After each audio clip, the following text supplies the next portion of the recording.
Hello,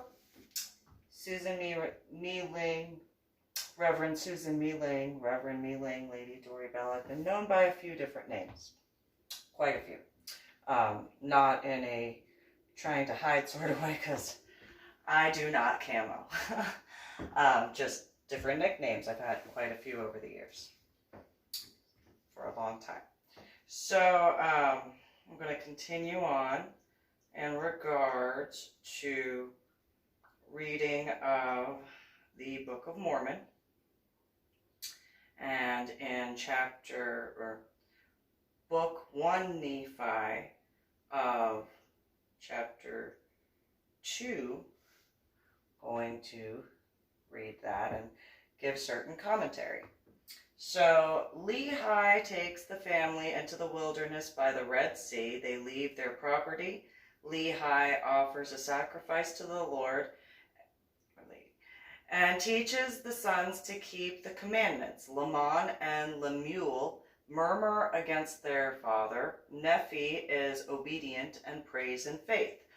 The Lord, lady depends on, speaks, and he is chosen to rule over his brethren about 600 BC.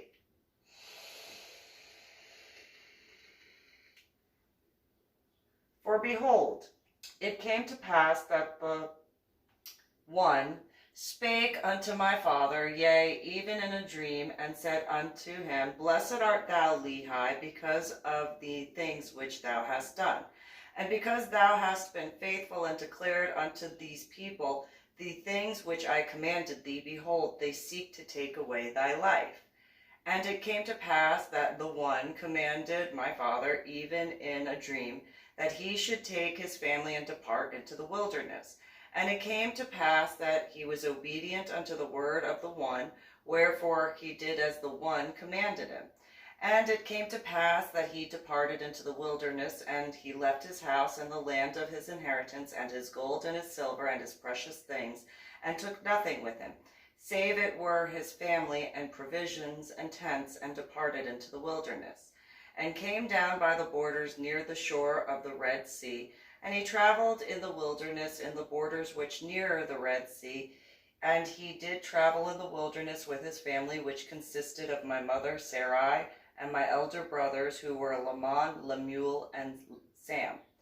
And it came to pass that he traveled 3 days in the wilderness. He pitched his tent in a valley by the side of a river of water.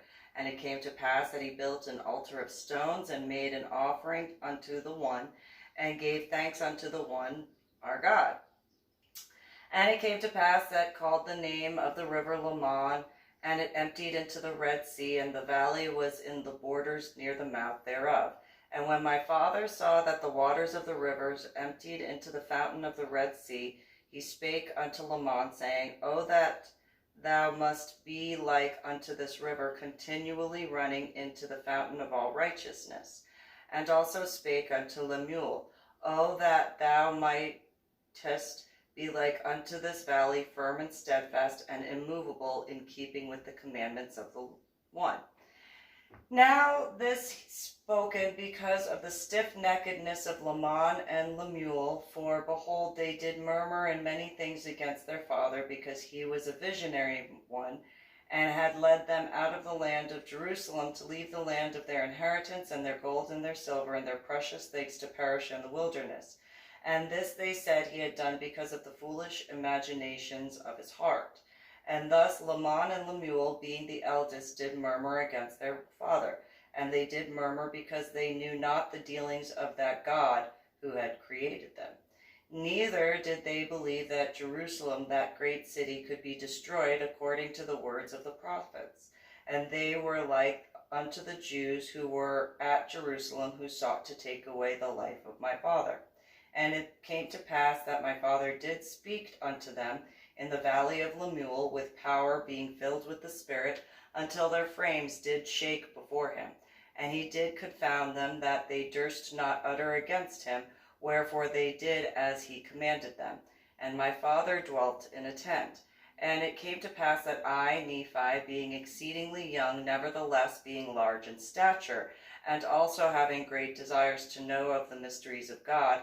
Wherefore I did cry unto the one, and behold, did visit, and did soften my heart, that I did believe all the words which had been spoken by my father. Wherefore I did not rebel against him, unlike unto my brothers.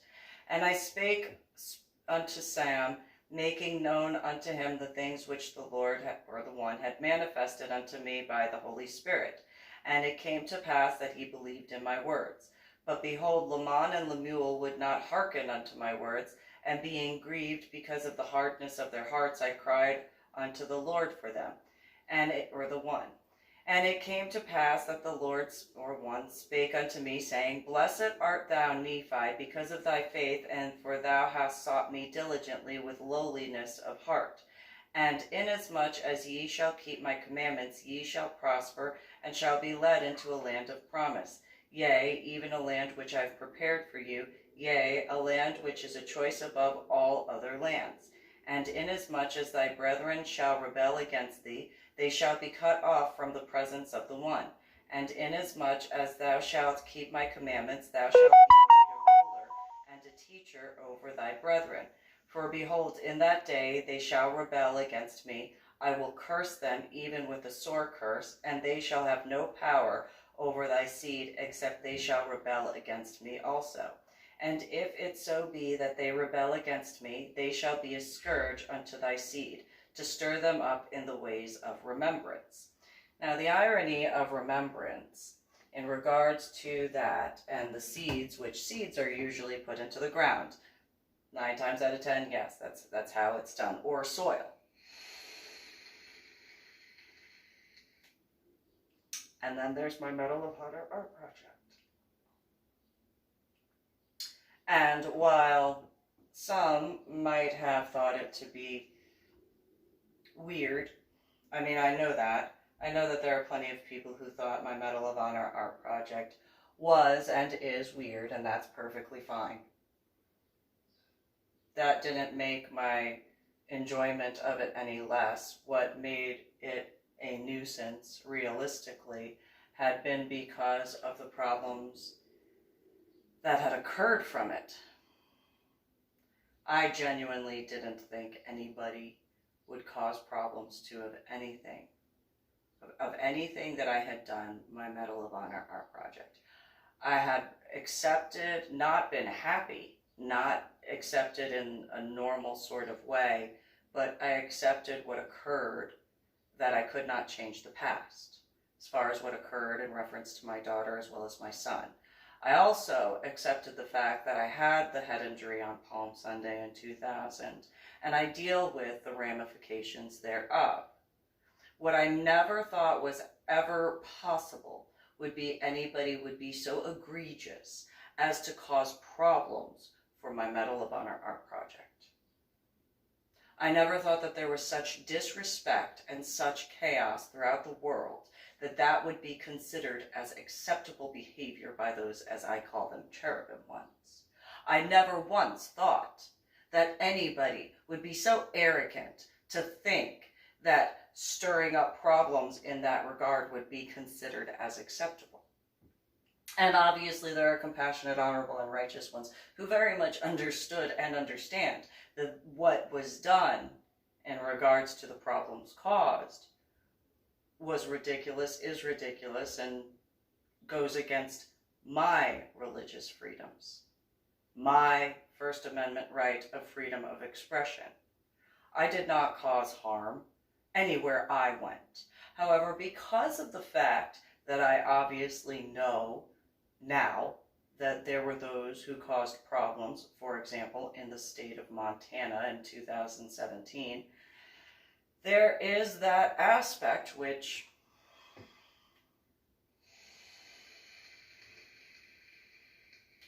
I understand that I have to put that on pause, not stop it, not at all, but put it on pause until the aspects thereof are taken care of, because I'm not willing to put all of the areas that I would be traveling through, even if it's, and granted, I'm not being disrespectful when I say this, but even if it is only in one state, the state of Texas. I'm just not willing to do that. I'm not willing to cause problems wherever I go just because of the individuals who decided that they thought whatever they thought, whereas I know what I know. There is quite a massively huge and quite distinctive difference on that. And it is distance by a lot, because thinking and knowing are two completely different things.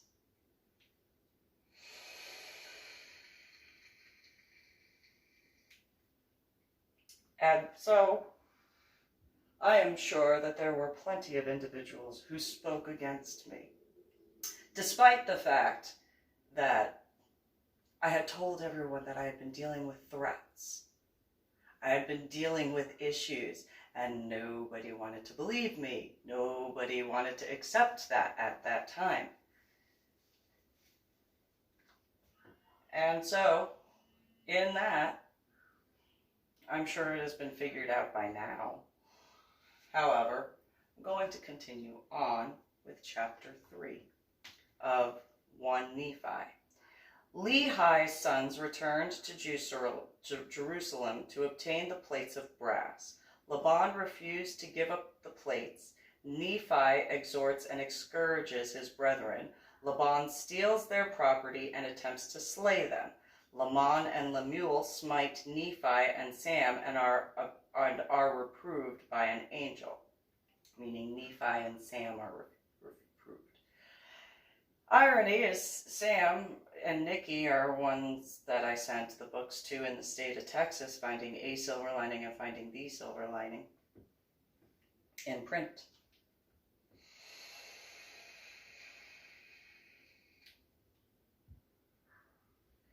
And it came to pass that I, Nephi, returned from speaking with the one to the tent of my father. And it came to pass that spoken unto me, saying, Behold, I have dreamed a dream in which the one hath commanded me that thou and thy brethren shall return to Jerusalem. Irony, the state of Texas, right? For behold, Laban hath the record of the Jews, and also a genealogy of my forefathers, and they are engraven upon plates of brass, Medal of Honor recipient markers, and then there's the brass of soldiers when they earn a ribbon and rank. Wherefore the Lord hath commanded me that thou and thy brothers should go unto the house of Laban and seek the records and bring them down hither into the wilderness. And now, behold, thy brothers murmur, saying, It is a hard thing which I have required of them. But behold, I have not required it of them, but it is a commandment of the one. Therefore, go, my son, and thou shalt be favored of the Lord, or the one, because thou hast not murmured. And it came to pass that I, Nephi, said unto my father, I will go and do the things which the one hath commanded. For I know that the one, or the Lord, hath giveth, or lady, no commandments unto the children of men, save shall prepare a way for them, that they may accomplish the thing which commandeth them. And it came to pass that when my father had heard these words, he was exceedingly glad, for he knew that I had been blessed of the Lord, lady, one, And I, Nephi, and my brethren took the journey into the wilderness with our tents to go up to the land of Jerusalem. And it came to pass that when we had gone up to the land of Jerusalem, I and my brethren did consult with one another. And we cast lots, who of us should go unto the house of Laban. And it came to pass that the lot fell upon Laman, and Laman went unto the house of Laban, and he talked with him as he sat in his house. And he desired of Laban the records of which were engraven upon the plates of brass, which contained the genealogy of my father. And behold, it came to pass that Laban was angry, and thrust him out from his presence, and he would not that he should have the records. Wherefore he said unto him, Behold, thou art a robber, and I will slay thee. But Laman fled out of his presence, and told the things which Laban had done unto us. And we began to be exceedingly sorrowful, and my brethren were about to return unto my father in the wilderness. But behold, I said unto them, that as the Lord giveth, and, or lady, one, And as we live, we shall not go down unto the Father in the wilderness until we have accomplished the thing which the Lord, or the One, hath commanded us. Wherefore, let us be faithful in keeping the commandments of the Lord, the One, the Lady. Therefore, let us go down to the land of our father's inheritance. For behold, he left gold and silver and all manners of riches. And all this he hath done because of the commandments of God. For he knew that Jerusalem must be destroyed because of the wickedness of the people. For behold, they have rejected the words of the prophets. Wherefore, if my father should dwell in the land after he hath been commanded to flee out of the land, behold, he would also perish. Wherefore, it must need be that he flee out of the land. And behold, it is the wisdom in God that we should prepare and obtain these records, that we may preserve unto our children the language of our fathers, and also that we may preserve unto them the words which have been spoken by the mouth of all holy prophets, which have been delivered unto them by the Spirit and the power of God, since the world began, even down unto this present time. And it became to pass that after this manner of language did I persuade my brethren, that they might be faithful in keeping the commandments of God.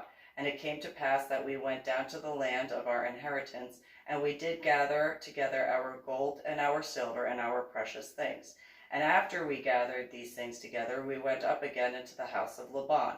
And it came to pass that we went unto Laban, and desired him that he would give unto us the records which were engraven upon the plates of brass, for which we would give unto him our gold and our silver and all our precious things. And it came to pass that when Laban saw our property, and that it was exceedingly great, he did lust after it, insomuch that he thrust us out, and sent his servants to slay us, that he might obtain our property. And it became to pass that we did flee before the servants of Laban, and we were obliged to leave behind our property, and it fell into the hands of Laban. And it came to pass that we fled into the wilderness, and the servants of Laban did not overtake us, and we hid ourselves within the cavity of a rock.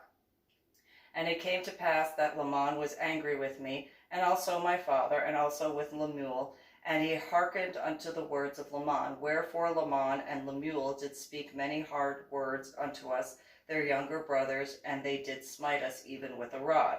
And it came to pass they smote us with a rod. Behold, an angel of the Lord, or Lady, or God, came and stood before them, and spoke unto them, saying, Why do ye smite your younger brother with a rod? Know ye not that the one hath chosen to be a ruler over you, and this because of your iniquities? Behold, ye shall go up to Jerusalem again, and the Lord will deliver Laban into your hands. And after the angel had spoken unto us, departed. And after the angel had departed, Laman and Lemuel again began to murmur, saying, How is it possible that the Lord Lady God will deliver Laban into our hands? Behold, is a mighty one, and can command 50, yea, even he can slay 50, then why not us? That being said, I'm going to end that particular aspect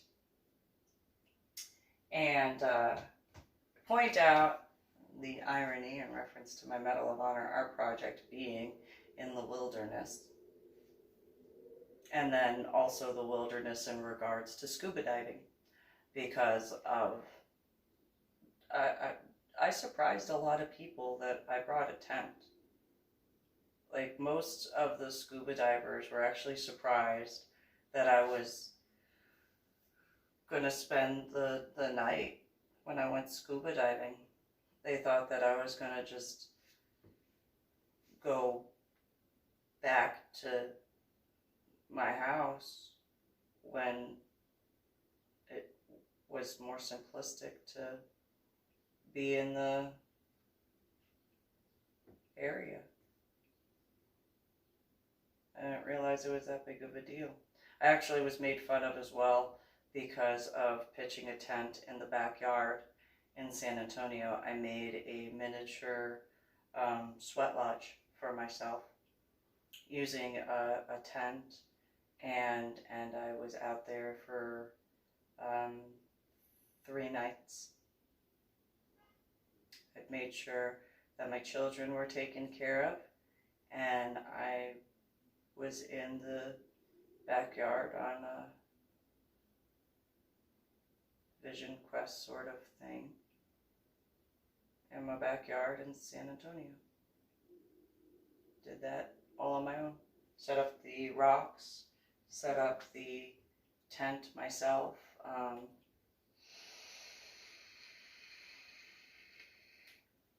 The ritual, all that. And it really freaked out the people I knew, and my now dead ex-husband made fun of me a lot for it. He thought that I was weird and that it was odd that I would do something of that. And then few years later, I went to an actual sweat lodge, and it was out in Bandera or Helotes, and they had the traditional setup, and I went in to the sweat lodge, and I was towards the corner back area, if you could really consider it a corner-ish. And whatchamacallit, I was at Mary Ellen's, if I'm not mistaken. And whatchamacallit, I started singing This Little Light of Mine. And I had to sing it a minimum of 13 or 14 times. And by the time people started singing along with me, I was either at the 4th or 5th time, and by the time I got to the 9th time, everybody had pretty much stopped. And then I continued on a few more times, and then afterwards there were a few more words said before people started leaving the tent of the deerskin covering. And other than the one who was leading the ritual, I was the last one out. I was one of the first ones in, and last one out. And it was warm and comfy. And so I think it was Rainbow Lodge or something like that. And so it was a lot of fun. But yeah, I kind of freaked some people out, because they were surprised that I could handle the heat the way I did. And they were surprised that I could sing and continue on and meditate through. And a few other things that kind of freaked them out. It was just one of those, whatever. And so then after the sweat lodge portion, there was like a little miniature ritual afterwards. And then there was a little bit of an event-ish type thing, and spoke with a bunch of people, helped clean up where I could, and it was a good time. But yeah, there were a bunch of people that kind of were a little bit freaked out that little me, so I'm only 5'4",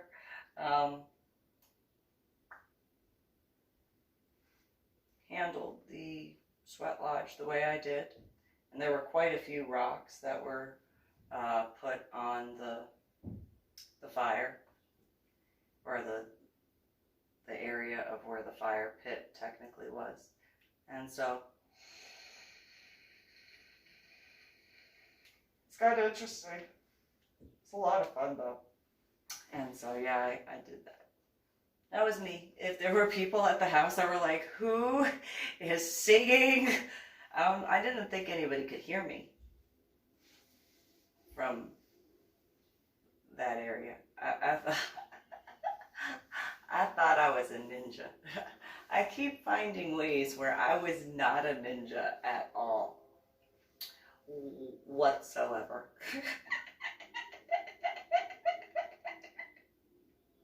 Not a ninja, though I thought I was.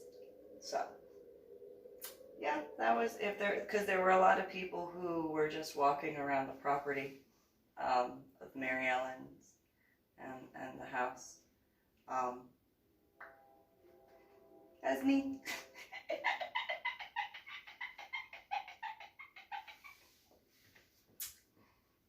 I can be quiet sometimes. I didn't realize anybody could hear me singing though. Except for the ones in the sweat lodge. So, you guys have a good one.